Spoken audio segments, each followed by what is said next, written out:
दोस्तों, कैसे हैं आप सब। दोस्तों, आपको ये तो पता ही है हमारे भारत में कितने बड़े बड़े महान राजा दानी वीर हुए हैं। तो मैं एक महादानी राजा की कहानी लेकर आई हूँ जिसका नाम है मोरध्वज राजा की कहानी। दोस्तों, बहुत समय पहले की बात है। एक बार राजा युधिष्ठिर ने यज्ञ करवाया और उसके बाद उन्होंने ब्राह्मणों को इतना ज्यादा दान दिया कि वह ब्राह्मण इतना ज्यादा धन अपने साथ ना ले जा सके।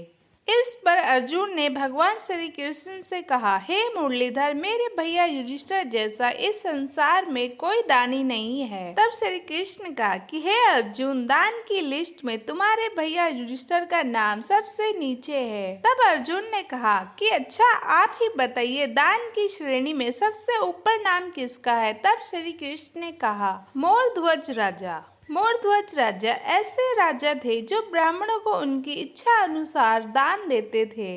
अर्जुन को भगवान श्री कृष्ण की बातों पर विश्वास न हुआ। तब अर्जुन ने श्री कृष्ण से कहा कि हमें विश्वास नहीं है। तब श्री कृष्ण ने अर्जुन से कहा कि चलो परीक्षा लेकर देख लेते हैं। इस पर अर्जुन मान गए। तब श्री कृष्ण ने यमराज को बुलाया और यमराज को एक बूढ़ा शेर बना दिया और अर्जुन तथा श्री कृष्ण दोनों ने ब्राह्मण का रूप धारण कर लिया। अब तीनों मोरध्वज राजा के महल पहुंच गए और वहां जाकर बोले, भिक्षान देहि। तब राजा मोरध्वज ब्राह्मण के पास गए और प्रणाम करते हुए बोले, धन्य हमारे भाग जो आप हमारे यहाँ पधारे। बोलिए ब्राह्मण देवता, हम आपकी क्या सेवा कर सकते हैं। तब ब्राह्मण रूपी श्री कृष्ण ने मोरध्वज राजा से कहा कि हे राजन, हमारा शेर बहुत बूढ़ा हो चुका है, इसके दांत भी नहीं है, इसलिए आप सबसे पहले हमारे शेर को मांस खिलाइए। तब राजा मोरध्वज ने कहा, ठीक है ब्राह्मण देवता, आपके इस शेर को मैं अपना मांस काट कर दूंगा, जो कि मुलायम है और ये खा भी लेगा। तब ब्राह्मण रूपी श्री कृष्ण ने कहा कि नहीं मोरध्वज, आप बूढ़े हो चुके हो, इसलिए आपका मांस काफी सख्त हो गया है, जो कि हमारे शेर के लिए सही नहीं है। आपके यहाँ एक 5 वर्ष का बालक है, आप उस बालक को काटकर उसका मांस इस शेर को खाने के लिए देना होगा। तब राजा मोरध्वज काफी आश्चर्यचकित हो गए और सोच विचार करने लगे, क्योंकि मोरध्वज के एक ही संतान थी जिसका नाम था ताम्रध्वज, जो कि 5 वर्ष का बालक था। मोरध्वज के बुढ़ापे का वही एकमात्र सहारा था। मोरध्वज राजा सोच ही रहे थे कि उनका छोटा बेटा ताम्रध्वज आ गया और बोला कि हे पिताजी, आप इतना क्यों सोच रहे हो। आप अपने धर्म की रक्षा के लिए खुशी खुशी हमारा बलिदान कर दो, मैं आपके कुछ काम आ सकूं, यह तो मेरा सौभाग्य होगा। तब राजा मोरध्वज अपनी रानी के पास गए और सारी कहानी कह सुनाई और बोले कि क्या इस काम में तुम मेरा साथ दोगी। रानी बोली कि हे महाराज, धर्म की रक्षा के लिए मैं ऐसे अनेकों बालक कुर्बान कर सकती हूँ, अंततः आप धर्म का पालन करें। तब राजा मोरध्वज ने एक आरा मंगवाया और एक तरफ मोरध्वज तथा दूसरी तरफ रानी और बीच में ताम्रध्वज बैठ गया और राजा आरा चलाने ही वाले थे कि ताम्रध्वज ने रोक लिया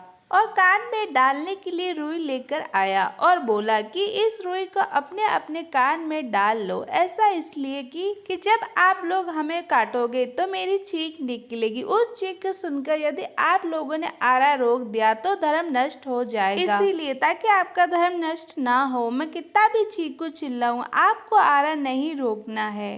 फिर राजा और रानी दोनों ने अपने अपने कान में रुई डाल दी और ताम्रध्वज को बीच से काट दिया। खून की धार निकलने लगी। ये देखकर ताम्रध्वज की माँ की आंखों से आंसू आ गए। तब ब्राह्मण ने कहा कि हे रानी, आंख से आंसू नहीं गिरना चाहिए, वरना हमारा शेर मांस को नहीं खाएगा। तब शेर ने बच्चे का एक हिस्सा खा लिया और दूसरे हिस्से को बाहर फेंकवा दिया गया। अब ब्राह्मणों ने कहा कि राजा, अब हमें भोजन करवाओ।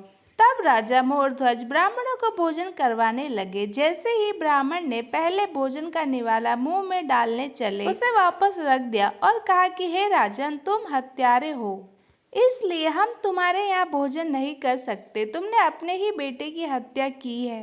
तब राजा मोरध्वज कहने लगे, हे ब्राह्मण देवता, आपने ही तो बोला था हमारे बेटे को मारने के लिए।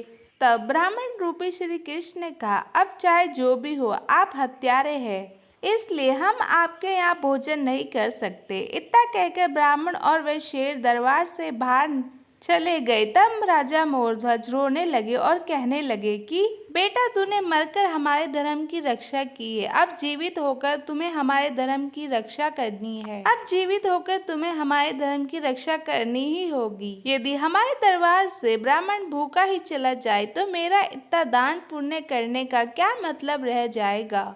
बेटा, अब तुम्हें ही हमारे धर्म की रक्षा के लिए आना होगा। तभी अंदर से ताम्रध्वज की आवाज आती है कि पिताजी, मुझे आपकी धर्म की रक्षा के लिए वापस आना पड़ा। इतने में जब मोरध्वज पीछे मुड़कर देखते हैं तो वहाँ शेर और ब्राह्मण कोई भी नहीं था। वहाँ पर तो भगवान श्री कृष्ण अपने चतुर्भुज रूप में हाथ में शंख, चक्र, गदा तथा पुष्प धारण किए हुए खड़े थे। श्री कृष्ण और अर्जुन की आंखों से आंसू गिर रहे थे। श्री कृष्ण ने राजा मोरध्वज से कहा कि हे राजा मोरध्वज, तू सबसे बड़ा दानी है। तेरे जैसा दानी ना तो पहले कभी पैदा हुआ था और ना ही भविष्य में कभी पैदा होगा।